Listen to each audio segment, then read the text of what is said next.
presented to my mother from her son, John Jones. Lucky mother. Who was John Jones? John Jones was my grandfather, John Jack Jones. And when was John Jack Jones born, roughly? 1862. Right.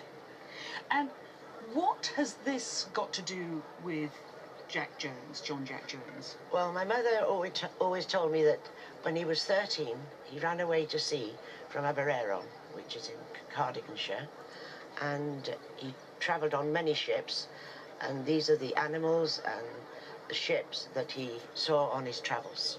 Now, have we got any sort of documentary proof for that? We do. We've got the first one there. So, here we have John Jones, aged about 13 I know. years, amazing little tiny lad in 1875, went on his first ship, the Jungfrau, as a boy. He was there from 1875 until 1876. Conduct and ability reported. Obviously, he did okay. Yeah. And then the next, this is his next ship, 1878, and it's a ship called the Hazelwood, and that's important. Can I give that back to you? Because this is the Hazelwood. It says J. Jones, maker, Hazelwood, and the date, 1879. That's right. We can pinpoint him exactly to carving the decoration on this cow horn, which of course is a powder horn, but by 1879 there was no need for a powder horn. Right. You know, you were well away from muskets, so this was just a decorative object. So would this have been a cow that was on the ship to feed them? Do you think? It jolly well could have been.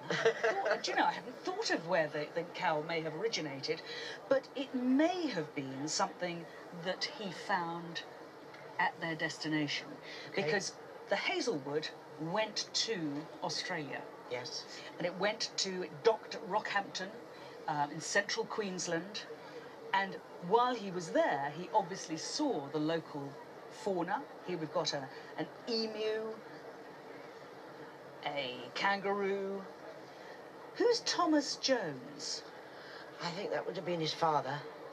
Great. It says safe return. It says when this you see, remember me. I mean, it's full of wonderful sentiment. But the thing that makes it particularly hot is this link to Australia. Right. And the Australian market is booming. So the value I would put on it would be between about £2,000 and £3,000. Good. Well done. Well done. Didn't she do that? Yes.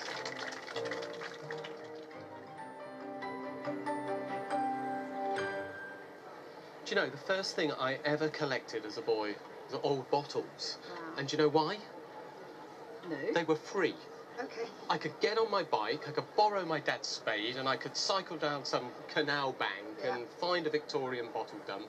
And in the cinders, I could spend all day digging up bottles. Nearly all of those bottles were machine-made 19th century bottles. And I was never ever likely to dig up anything as glorious as this beautiful 18th century wine bottle. Now, this is the kind of bottle that I aspired to, and this is the kind of bottle that I only saw pictures of in books, basically. Okay. So, how come you have this beautiful, beautiful seal bottle? This was a 21st birthday present given to me by a good family friend. Were you interested in old things? Yes, I was, because at the age of 17, my first job was actually in an antique shop. Right, and I've always loved old things. Right. So I collected a few things, but this was the most fabulous present. I was just thrilled to bits with it, Absolutely. and I've treasured it ever since. One of the great things about this kind of bottle is that it has so much information encapsulated in this little seal on the front. Yeah. It's dated 1783. Yeah.